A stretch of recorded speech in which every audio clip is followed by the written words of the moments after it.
100 francs ci kiosque yi ak point de vente man nee naa ñaari journal moo am Sénégal L'As ak L'Info moom mooy sama journal te ku ne xam ne ñoom ñaar sax ay doomi ndey lañ ndax la woon li L'As moo nekkoon L'Info et cetera donc jàpp naa ne ñoom ñaari journal yi ku ko jënd am journal bi nga bëgg L'Info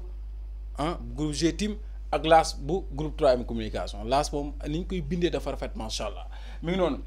gis nga nee nañ ñëw nañ ci anniversaire du savant égyptologue Cheikh Anta Diop l'immortel waaw kii Cheikh Anta mi moom lañ tuddee maam Cheikh Anta Mbacké maam Cheikh Anta nag mooy doomi soxna Anta Ndiaye mi doon wujjeeg maam Jaara Buso moo tax hasard amut voilà ñu ngi noonu Cheikh Anta di borom xam-xam boo xamante ni ñëpp gisoon nañ taxawaayam ci géeju ci wàllum xam-xam rawatina ci gëstu ci histoire ak taarix waaye gis nga malheureusement Sénégal moom boo fi amee xam-xam duñ la déglu borom alal lañ gën a bàyyi xel ak borom coow lu bëri borom wax lu bëri mi ngi nii il n'a pas été compris malheureusement moo tax ñu ne Cheikh Anta l'immortel moo tax xam-xam rek ay dëgg du fay ba faw ba léegi Cheikh Anta doomu ceytu bi nit ñi dañ koy bàyyi xel bu baax Boris Diop di l'héritier pour la valorisation des langues nationales maanaam làkk réew mi ñu valoriser ko jox ko gëdd Cheikh Anta da ci doon bay waaram meewum jàmbur boo ca géexee tooñ nga maanaam ñun làkkub tubaab bi nga xamante ni boo demee Charles de Gaulle Orly ci aéroport bi ñuy voyager xam nañ li may wax seen documents yi sax seen machines yeeg yëpp anglais la ñuy bind français du dara tekkiwul dara français fii la yem ñun ñoo ci rey suñu bopp di bien genre rouler air neexi voix et cetera français du tous développé wul benn réew sax d'ailleurs les langues qui sont aujourd'hui les plus parlées c'est l'anglais ak lii di l'arabe c'est les deux langues internationales yes l'anglais moom mooy topp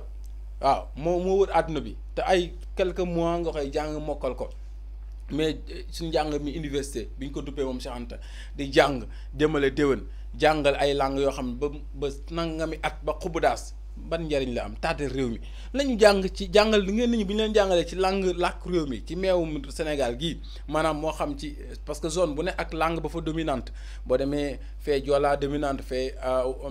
séeréer fee nangam mais wolof mooy langue bi nga xam ne ñëpp a koy wax joolaa beeg séeréer bi peut-être ngi ni njaago la kenn gënu koo dégg wolof man maa ngi ni séeréer laa kenn gënu maa dégg wolof ak keneen ak keneen donc langue nationale ñu gën cee jàngal nit ñi day tax njàng mi du yàgg te dañuy teel a mokkal mathématique bii boo leen ko jàngalee ci wolof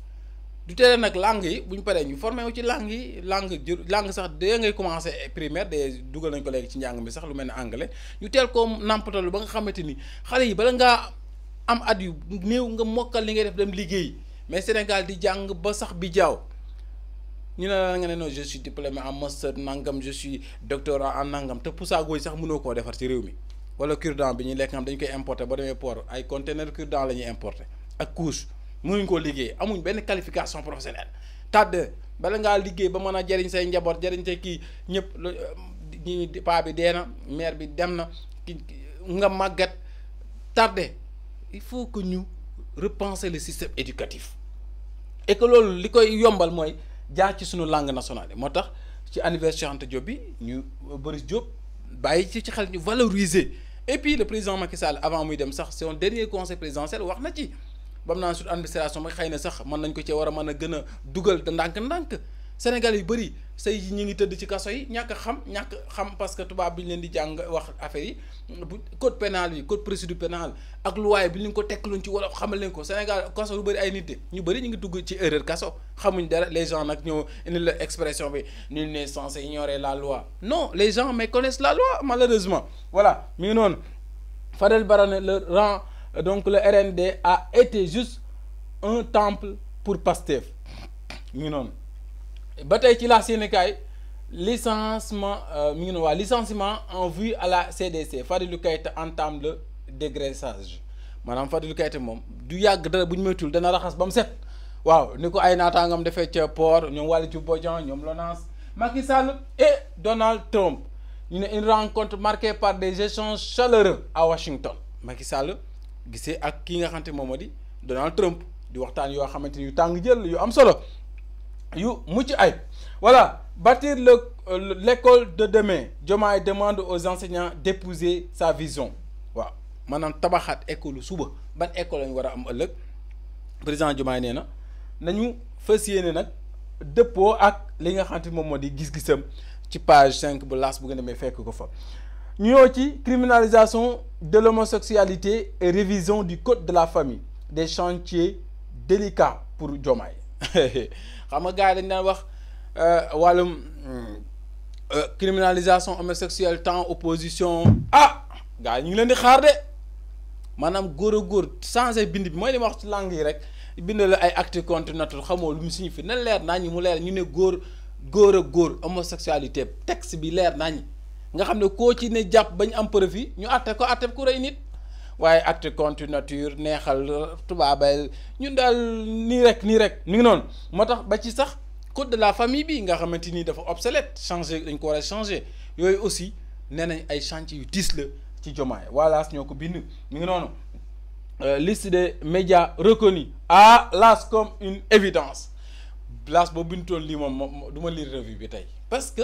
l'AS mooy l'AS mi ngi noonu l'AS comme une évidence liste des médias reconnus bind nañ liste des médias reconnus yëpp macha allah ñun tamit ña ngi ci biir GTV Global Télévision ma nga ca biir l'info ma nga ca biir waaw ñoom it reconnu par l'État du Sénégal l'AS mooy l'AS tamit reconnu par l'État du Sénégal waaw parce que tamit l'AS ku nekk xam na ne borom l'AS nag du ku ndaw macha allah kàngam la tey liggéey bi ku nekk xam ne l'AS numéro yi mu toll nii ku dul jàmbaar da ca toll numéro bi anamu sax mi ngi ci l'AS quotidien groupe 3M communication mi ngi ci numéro 5771 ni ki tey vendredi ci numéro xam nga ne loolu aussi du lu ndaw voilà mi ngi noonu kon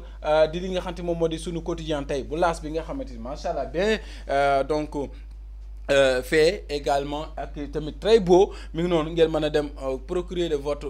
quotidien d'information partout dans les kiosques à point de vente wala ngeen def en ligne wala ngeen dem ci www.lasnews.sn wala Las TV voilà donc ñuy jaajëfal Jibi ak ñoom Kébé ci liggéey bi ak Baldé ci coordination bi ak taxawaay bi également le PDG Amadou Ba chapeau voilà l'info yéenekaay bi mi ngi nii ay doomu ndey lañ ñoom ñaar ñoo toppalante Las l'info ay xarit lañ voilà mi ngi noonu di groupe bu am solo bii di GTIM l'info groupe GTIM bu l'info bi ñëw ci nag adoption du projet de décret portant l'application de la loi sur les startups bouffée d'oxygène pour les acteurs. Birahim Fall ne donc Victoris, le décret portant application de la loi de la labellisation de start-up est une excellente chose, nous l'attendons depuis longtemps. Nee na boobu tey ñu ngi koy xaar yàgg na de xaar bi dafa yàgg ci loi ci wàllum start-up yi mais il faut vraiment prendre des mesures fortes et orienter des financements vers les start-up qui restent des champions dans ce secteur au Sénégal maanaam ñu fas yéene aussi mu nekk loo xamante ni du doon rek léeboo luppoon jaaroon na fi géej tàbbi et cetera donc mu nekk loo xamante ni dafay am ay dogal yu dëgër maanaam ay mesures fortes waaye tamit ñu gën a xool koppar yañ cay dëxëñ ak it na nga la ñuy fexee rek ba gën ko ñoŋal ndax nag kilifa la ci réew mi maanaam ay champion fii ci secteur bi ci Sénégal. Ndoumbé Thiam moom nag ne l'adoption de la loi numéro 2020-01 du 6 janvier 2020 constitue un souffle pour l'écosystème entrepreneuriat sénégalais. Cette loi permettra aux startups de se développer sérieusement sans être freinées par les contraintes du milieu comptant donc entrepreneuriat. La loi apportera aux entreprises une plus grande stabilité et sécurité en réduisant leurs charges fiscales, administratives et sociales. Mohamed Gadiaga donc Agri Drone Vision mi ngi noonu grâce aux solutions que notre équipe a proposées, l'État pourra mettre en place de meilleures politiques agricoles. Voilà donc ñi yëngu ci entrepreneuriat ñi yëngu ci wàllum agronomie ñëpp daal wax nañ rafetlu li nga xamante moom moo di loi bi waaye nag bouffée d'oxygène pour les acteurs loolu la laas titré l'info autant pour moi loolu la l'info titré ngeen baal ma entre guillemets en tout cas loolu la ñu xam ne ci yëglekaay bi nga xamante ni moom moo di kon l'info ba tey chroniqueur bu Mouhamadou Lamine Diatta ne Trump l'électrochoc pour un Sénégal ambitieux di ab jàngatam boo xamante def na ko ci yëglekaay bii di l'info moom it très bien écrit yëglekaay bi yëglekaay ñëw ci lu soxal tamit li nga xam ne moom moo di cérémonie officielle Magal Porokhane Serigne Bassirou Abdou Khadre Mbacké appel à la piété et au travail yërmande sëñ bi porte-parole sëñ Bass nee nañ amal yërmande ci réew mi yërmande dafay jafe donc loolu lay ñaan ci réew mi ñu amal yërmande tey liggéey bàyyi yaafus gi liggéey tamit dafa am solo loolu tamit mi ngi koy xamle moom Serigne Bassirou Mbacké Abdou Khadre ci cérémonie officielle bi nga xamante moo fa teewloon sax sang bi Serigne Mountakhal Bachir Mbacké kon démb ca Porokhane lañ ko amaloon maa ngi koy wax sànq ci début bi may tàmbali bokk na ci kon li nga xamante moom moo di kon li doon tax tey jii ñu doon waxtaane kon goog rek bés maanaam fas yéene kon ñaaxaat bu baax a baax rek taalibe yi ñu gën a dem ci liggéey ndax liggéey ak jaamu yàlla loolu sax la Serigne Touba daan woote kon na ci ñëpp daal di sax yëglekaay bi loolu daal di xamle. kon sëñ Bass mi ngi noonu ñu dégg ko ne malgré les difficultés et les épreuves yi nga xamante ne am na ak les événements religieux des mourides doivent jamais être interrompus ni affectés maanaam donte jafe-jafe am na terewul xeexaw diine yi wala xeexaw murid moom dara waru mën a tere mu am màggal jot ñu màggali màggalu daaru ñu dem Porokhane ñu dem màggalu maam Cheikh Anta ñu dem waa Daaru Salaam màggalu Daaru Xuddoos ñu dem wallaay Kazu Rajab ñu dem du tee day gën di neex rek mbégte mi day gën di yokk mu ne lu metti rek murid bi daa war a ñafe waaw loolu nag mooy dëgg parce que ba ñuy taxawal raay bi si 1945 entre 39 45 guerre bu métti la woon waaye gis nañ sëñ Mourou Moustapha taxawaay bi mu ci am liggéey bi mu woote lañ wax nit ñi dem leen liggéey ñu bàyyi ay tool dajale xaalis bi jënd ay koppar tubaab bi ne ba mën ngeen ko financer ah kay sëñ bi daal ne waaw ñu financer ko ba fay sax main d'œuvre ñoo ko doon liggéey ndax raay boobee li taxu ñu doon ko liggéey mooy jumaa ji ñu bëggoon a taxawal mu ne nag bu ngeen ko bëggee liggéey il faut ngeen wut raay bi moo war a mën a indi matériel yi yeggale jumaa liggéey jumaa ji te amuleen ko sëñ bi ne ko dinaa la defee liggéeyloo nit ñi ñu bàyyi tool ñu bàyyi récolter jaay ko jël xaalis ba jënd ci ay matériel fexe ba raay bi àgg ñu fay ouvrier yi matériel dem ñu liggéey jumaay Tuubaa kon liggéey nit ki waroo yaafus yàlla moo yor lépp voilà malgré les difficultés et les épreuves de la vie les événements religieux des mourides doivent jamais être interrompus ni affectés murid bi jàmbat rek génnal ci murid bi waaw waroo jàmbat moom loolu sëñ bi laay traduire ay waxam les Sénégalais doivent rester patients et ne pas se frustrer Sénégalais nag nañu am daal xëy na nguur gu bees ñëw na xëy na am na liggéey bu ñuy def bu ñu paraxi telli non déedéet nañ def ndànk xëy na xëcc bu daggul dikk ku yàgg ci teen baak fekk la ca nañ ànd ak patience bàyyi xël-xël yi ak coow lu bëri sëñ Bass loolu la sermoné dem ci fële nga xam ne moom moo di ca Porokhane 57 personnes arnaquées à Saint-Louis 13 individus dont 4 femmes arrêtées par la gendarmerie mi ngi noonu kon yëglekaay bi daal koy xam ne bu lii di tribune Moussa Diakhaté génn na bokk gis-gis lancé na nouvel élan libéral moom mii nga xamante ni bokkoon na ci kon député ci assemblée nationale ba ñu génn ñu dem. Le Soleil ne des lauriers aux enseignants grand prix du chef de l'État mi ngi noonu Bassirou Diomaye Faye personne n'est mieux indiqué que vous enseignantes et enseignants pour incarner l'œuvre salvatrice patriotique et citoyenne de Jub Jubal Jubbanti Bara Mbengue enseignant au SEM de Louga primé démb dañoo doon def prix grand prix bu chef de l'État maanaam neexal ñi nga xamante ni dañu jàpp ne dañoo xarañ lool ci seen njàngale moom nag Bara Mbengue moom mii démb nag moom mooy bokk ci ñi nga xamante ni daal démb daal nañ leen di primer jox leen seen i neexal daal leen di kon maanaam daal koy kañ waaye tamit Bassirou Diomaye Diakhar Faye poroxlu ca daal ne kon nañu rek jël vision bu jubal jubbanti bi rek buñ ci jubee rek dañu àgg ci lii kon démb jàngalekat yi am nañu mbégte ci li nga xamante ni moom rek lañ daal di doon def sargal màggal Porokhane Jean Baptiste Tine nee na nag moom daal ma ngay kañ xar baaxi Soxna Jaara chante les louanges de Soxna Jaara ñu dem yoor yooyu yéen a kaay ñëw ci série de scandales financiers et administratifs au Crédit Mutuel du Sénégal les syndicalistes dénoncent et alertent le ministre Cheikh Diba ñu ngi koy yëglu ci ay jëfi luqu njuur ak i jëf joo xamante ni buñ ci gaaw de caaf dina xam teg rek yàqute maa fi dootu neex wala laa mbay ñaaw mi ngi noonu yëglekaay bi ne kon daal mbir yaa ngi noonu syndicalistes ña ngay artu cet kaaw teel ci jëf joojee des scandales ci wàllum financement ak lii nga xam te moom moo di kon ca Crédit Mutuel bu Sénégal ñu dem voilà l'observateur ñëw ci mbirum Farba Ngom na lënk mi ngi noonu le soir transmis en attente des cadres du trésor des domaines des patrons des banquiers des hommes d'affaires dans le viseur du parquet financier bi nekkate yoo du Farba rek de mi ngi teg gët ku ñuy wax homme d'affaires ak képp ku yëngu ci mbirum jëflante koppar parquet financier bi mi ngi lay bàyyi xel campagne arachidière l'homme d'affaires Bessar cueilli à l'aéroport Bessar qui avait obtenu la garde de 5000 tonnes de graines d'arachide de la Sonacos a revendu a revendu les 200 tonnes restantes sans l'aval de l'entreprise. Après avoir encaissé les 960 millions francs CFA de la vente frauduleuse, il n'a versé que 630 millions, laissant un trou béant de 330 millions dans les comptes de la Sonacos. La médiation de dernière minute pour lui éviter la prison. Ah moom de gars yi dañoo bàyyi bu ñu cuux ci aéroport ñu ne ko nuustee ndax ndekete yoo 5000 tonnes yoo xamante ni jaay na ci 200 tonnes yoo xamante ni entreprise bi yëgul teenut cin bënul fuqul yax ba ci nekkoon ne mes na menteñ ñu ne nag ba mu encaissé 960 millions ba tey 630 rek la daal di joxe waaye ndekete yoo 330 millions la gars yi xamul fu mu jaar ne mes na menteñ ñu ne nag médiation rek lu ko mooy dana dem ca kaso ba balay musiba naaru laay di am à la découverte de Pape Djibril Ndiaye alias Birahim la face cachée d'un mal aimé enseignant mi ngi noonu ñëw naa ci sànq ñu dem ak régulier l'Observateur de sa ci évidence ak mbirum Farba Ngom 3 jeunes de Agnam relaxés au bénéfice du doute affaire bi trouble à l'ordre public ginnaaw lañ leen tumaaloon ca ab manifestation bu doon am ca Agnam waaye mujj nañ leen bàyyi ci bénéfice du doute mi ngi noonu yëglekaay bi ñoo 74e Magal bu Porokhane Mame Diarra Bousso une vie de piété et de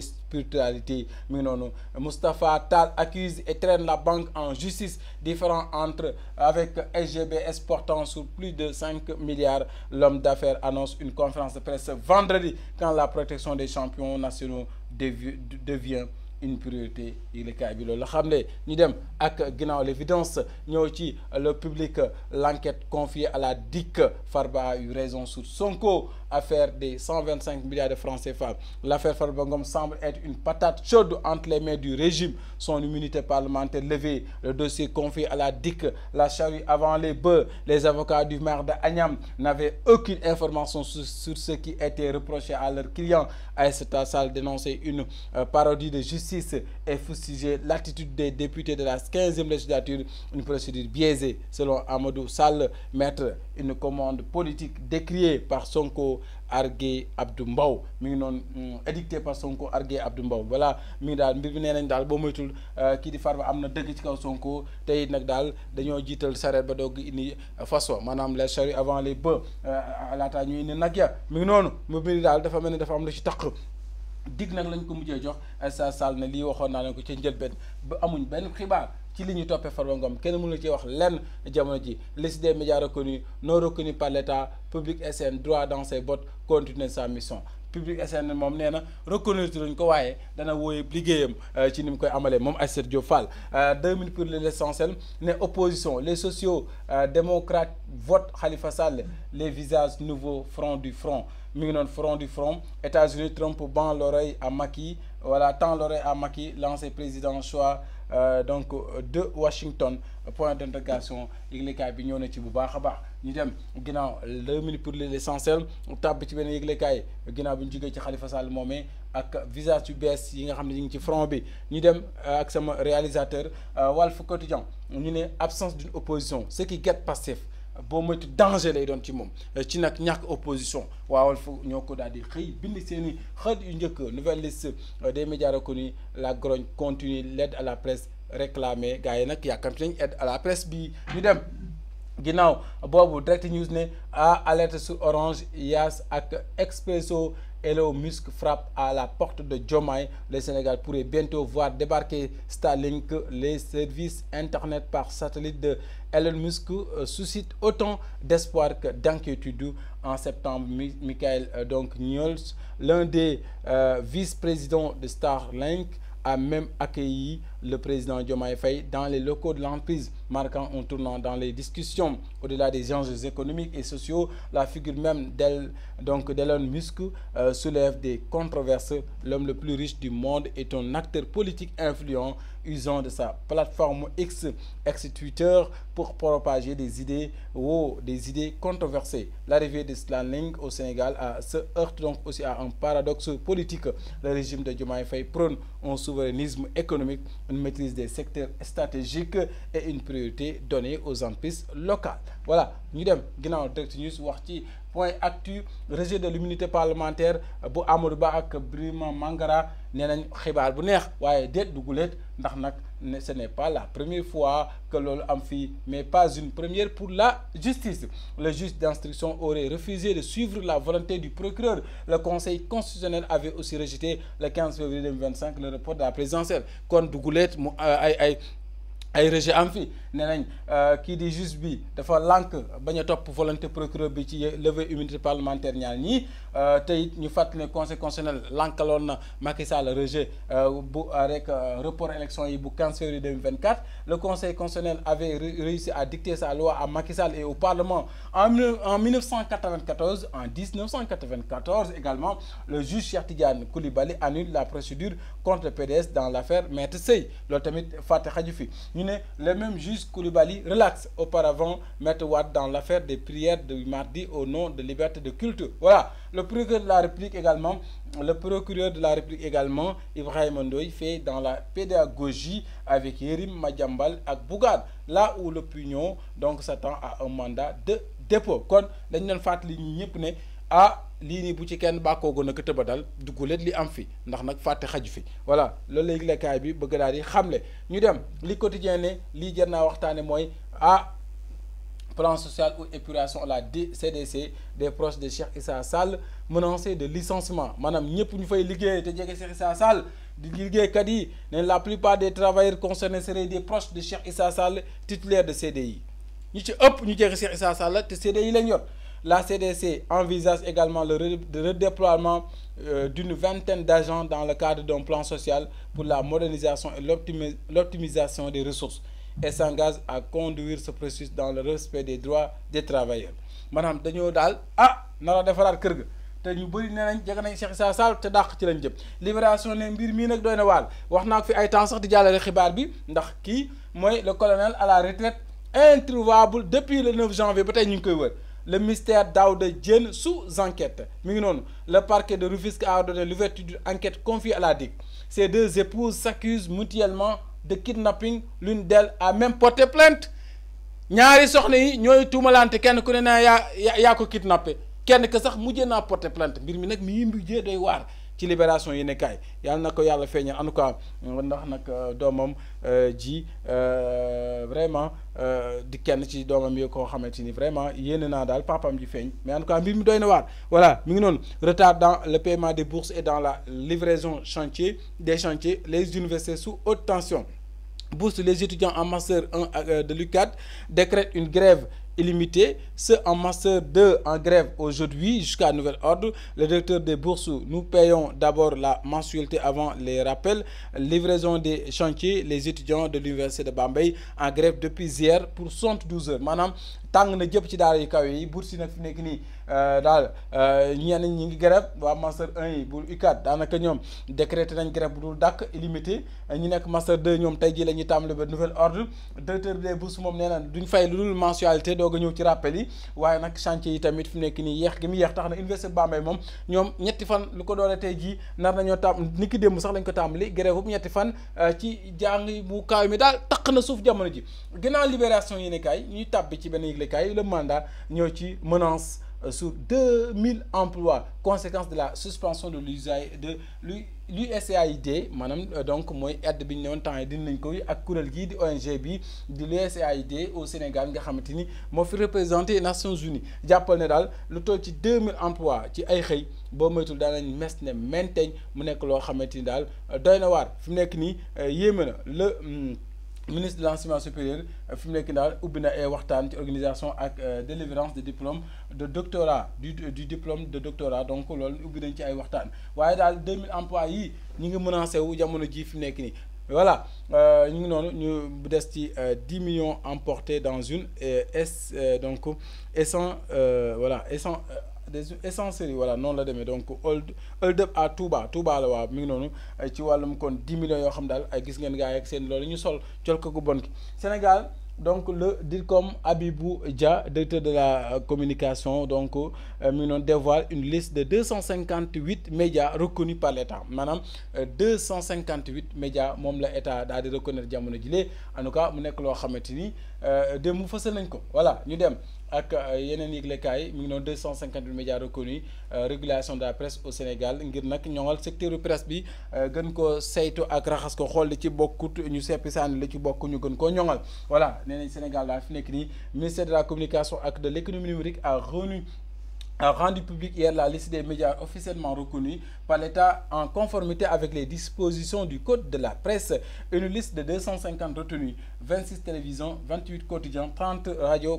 commerciales, 102 radios communautaires ak 22 web télé ak 48 médias en ligne kon mi ngi noonu reconnu par l'État du Sénégal. L'Indépendant ko xam ne le quotidien ne actualité nationale entrée en politique nouvelle ambition Madiambal daal génn ci tekkaaram ne Sonko ak Diomaye ont été induits en erreur sur le général Kandé. Le débat sur le rapport de la Cour des comptes sera vidé tôt ou tard. Donc candidature aux législatives, une expérience qui m'a été très profitable. Voilà ñëw na ci duggam ci politique wax ci Diomaye ak Sonko erreur bi ñu def ci général Kandé bi ñu affecté ak le débat sur le rapport de la Cour des comptes bi nga xamante daal nee na du yàgg dara mu yeex wala muy gaaw danañ ci xam ne waa ni di mujjee ki gëttam voilà mi ngi noonu teg suñu gët si source a ñëw ci li nga xam ne moom soxal kon ci liste des médias yi wax naa ko sànq sur les 307 258 rek la état daan na yow mii lañ nangu ngay joxe xibaar ak wax ak ubbee ko ub voilà mi ngi noonu sëñ Bass la ñuy wanewaat fii cérémonie officielle bu Touba bi bu màggal Porokhane les échos ñëwaat ci li nga xam ne moo di Fadilou Keita mi nga xamante ni ma ngay daal fi nekk nii di defaraat ab personnel am te ak dàq ma nga fay yott mbirum Tahirou Sarr totalement blanchi par la sûreté urbaine affaire des donc titres fonciers TF ak yu ni mel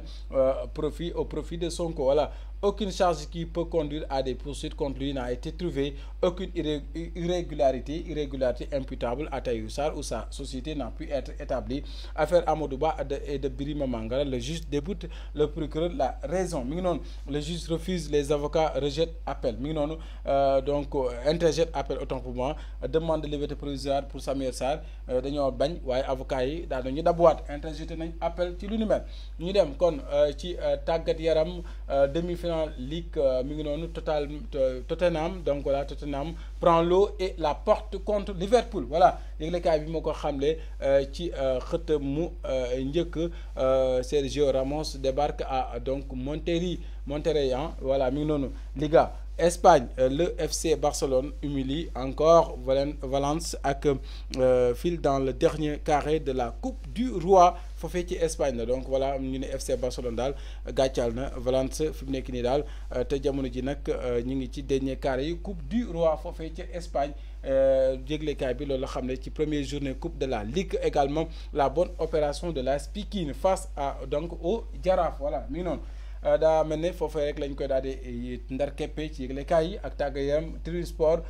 mi ngi noonu kon ñu daal di koy jeexale foofee di wax rek